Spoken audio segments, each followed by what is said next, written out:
let's talk about something happening currently at this moment. You can play Trials of Osiris Year 2. Ooh. We have not because we ran in to record this podcast really quick.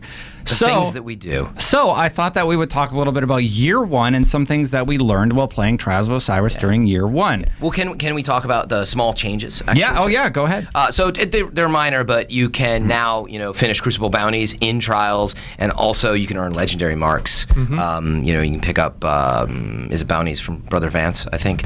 Let me double check these. Is it? Yeah. But you can earn legendary marks in there, bounties, which is great. They now have thought through to make sure you're not like having to bounce between the two. You can just stay in Trials and do your Crucible stuff, which is really encouraging. They're also, with the matchmaking, saying they're balancing it even more. Yeah, it's more challenging to get to the lighthouse. You're going to be in your same tier skill level. That's what they say. Yeah, matchmaking is complicated, and of who's online and how to find people and how long it takes to match you up. But they said they've improved it, so we'll see. But either way, the bugs are gone, supposedly, and the now delayed Trials is here for this weekend. So I can't wait. I think if it's dropping, 310s and stuff, it's got to, right? It's dropping hard mode level gear. Yeah, exactly. From the lighthouse, from 9 wins. Is huge because our currency has been so limited to just the raid right now. Yeah. So the fact that I now can get into Trials as a solution is just awesome and really exciting. Yeah. Well, it sounds like they put some thought into the lighthouse and how the matchmaking was not right, where like teams that were really good would win and teams that weren't really good would lose. And granted, that's the natural occurrence of the way it should work.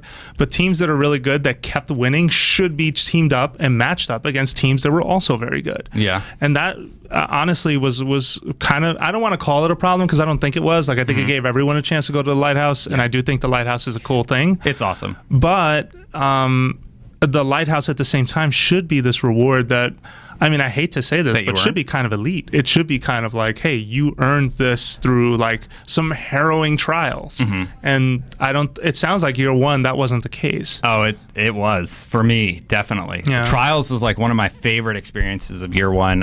It is a fantastic concept that your light matters and it's 3v3, and there's a record. And there's a record. There's like a scorecard. Mm-hmm. It's really intense. Like we would talk about it on the show about like how into it we would get when we were trying to like get those 9 wins. Ruins friendships. Yeah, like it's serious. It's like, why are you running out there? Yeah. This is not normal Crucible. Move back. Stick with the team. And then people wonder why it's not matchmate. Yes. Yeah. It's that right there. What you just said. Yeah, that one you need a fire team. Do not go in randos. You definitely need to be communicating. Yeah. It's really important. Yeah, use the IGN group on Bungie is very active, as well as obviously LFG and all that. It's worth finding someone who's going to help. Mm-hmm. And also, if you're part of our Fireteam Chat podcast group on Facebook, which you can join, check it out. It's not run by us. Carry Fran to the lighthouse. Carry him to victory. Time. I'm hopping in any backpack I can find. A few of the obvious things that I learned about Year 1 is come up with a strategy. Learn the areas. Like Burning Shrine, if you're outside, that's the better spot that you want to be in typically. Like just know how to call out certain areas. This is just multiplayer strategy 101, basically.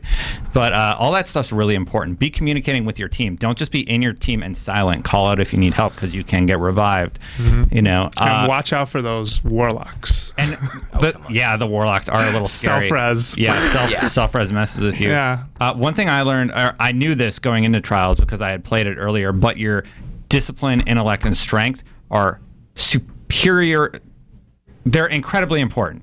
Which would you put the emphasis on? Is it still intellect and discipline? It depends on how you play. It depends on how you play. Like with my Titan, last year I was able to rock Armamentarium with maxed out discipline, so I had those grenades ready to go, right?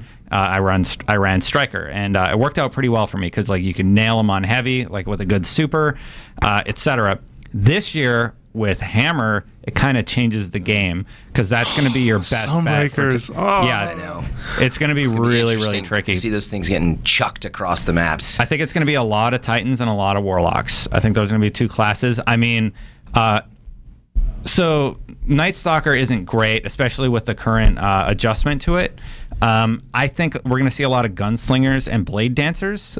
Probably still, yeah. Mm-hmm. Yeah, for me, I think that the Hunter got the best in Year 2, got the best like upgrade in Year 2 because it's still feasible as a attack, right? And then there's also Blade Dancer and Gunslinger, which are also still usable.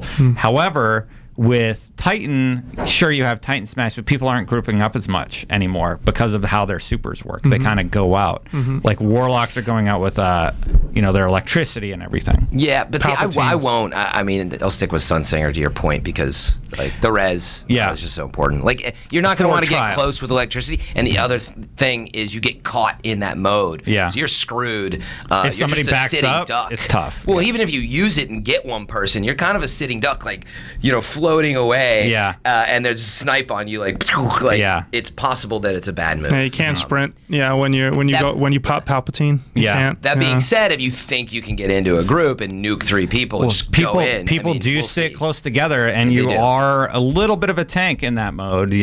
Like your armor's pretty high. Yeah. No. Yeah. If they get caught, it'll be interesting to see how it's used. I'm actually more interested to see what gear people are using. If the people who ran Iron Banner are going to be pretty rewarded. Yeah. I don't know how you feel about that. Like if you got really good drops, that will be useful. But I mean, the sniper from the raid is awesome. So I have a feeling that Defiance of Yasmin is really going to get rocked pretty hard at first. But I'm curious what the primary of choice, right? Like what's it going to be? Is it now going to be like auto rifles or something? I doubt it. I think scouts. Yeah, I kind of wish that info was public, but it's not. I actually think we're now going to see some of the an Amalon or a Haka or whatever, a Suros scout or whatever it is, that will maybe start appearing as like, oh, did you get that from the gunsmith because it's great for trials? Maybe. Yeah. Well, I wonder what the shotgun nerf has done to PvP too, and if that has changed. Well, they only took away shot package. I mean, having played a bit of PvP since then, shotguns are still lethal. Like you still get a shotgun with good range. You're gonna be able to do work. Invective is really great year 2. Nice. Like it has decent range in that auto fire. It's a pretty good shotgun. So it was my favorite shotgun in year 1. It's what I started in PvP with. Don't you have a chaperone? I'm just kidding. Did you get one? I do. Yeah. Is it? Yeah. Okay. Is it inferior? Invective is still the better choice? I'd have to look at the statistics. I don't have them in front of me. Yeah, no worries. Sniper rifle, everybody was using 1,000-yard stare. I prefer extra solar. I like the rate of fire, like the increased rate of fire. What you get from Dead Orbit? The best class. Yeah, that's right. The best group. Of course. At the tower. Steege advertises a lot. I mean, I'm Dead Orbit too, so. Yeah. You know what's up. Disclosure. Hung jury. I'm biased.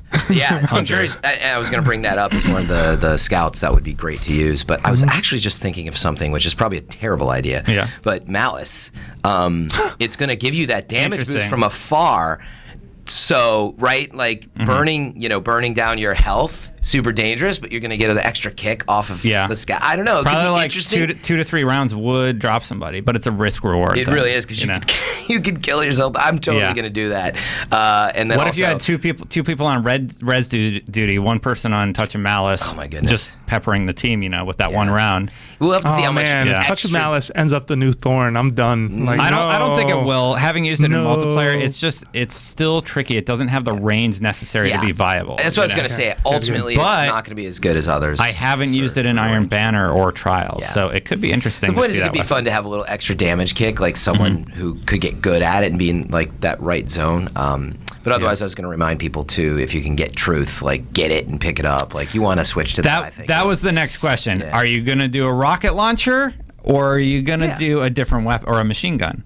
Oh no, definitely a rocket. You think? Always. I mean, truth is pretty amazing with the amount of ammo you get, as well as the tracking and the blast radius. And I mean, it's pretty lethal. It's just you have to be very quick. But as a Titan, you could rock Taikonaut and use any rocket launcher.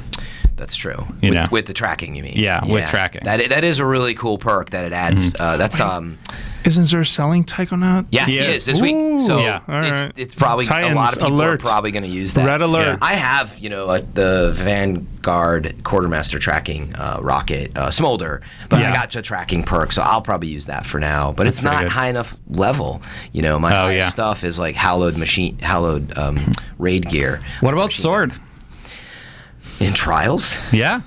I don't know, man. I've not used the sword in Crucible. Have you? Like, I've seen people use it and use it well because you have the blocking. You have the blocking. Everybody forgets about that. So you're last on your team. You're waiting to get that res in. You go up there, block, res somebody. Like use it as an defensive weapon as opposed to that could be interesting. And actually, I do like the sneaky like res with the sword. Yeah, like it's actually because it's a little more advantageous probably than the shotgun because you got a lot more like broad swipe on that thing. That like and you could do the arc thing where it projects an arc bolt. Yeah, exotic. You mean right? Yeah, yeah. That will be interesting to see if people get good with the sword. But I think at the end of the day, you're still going to see a lot of Hawkmoon. You're still going to see Thorn. Yeah. You're still going to. I don't know if you're. I don't think you'll see Thorn. Because your light level matters. So. Oh yeah, that's true. Sorry, that's right. Yeah. Take that back. Hawkmoon still for sure. And just like you said, like 1,000-yard stare. Like you'll see some simple limits like that. I think it's gonna be Last Word.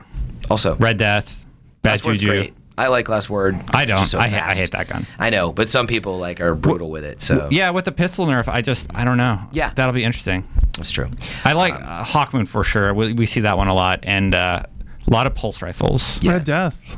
Yeah. Red Death. That's what I rock. Instead of speculating, we should go and play it. And you're right. And then, maybe we should have a guest on next week who's like been playing in there for 80 hours or whatever. We're gonna pull off that that we may not be able to. So that'd be cool.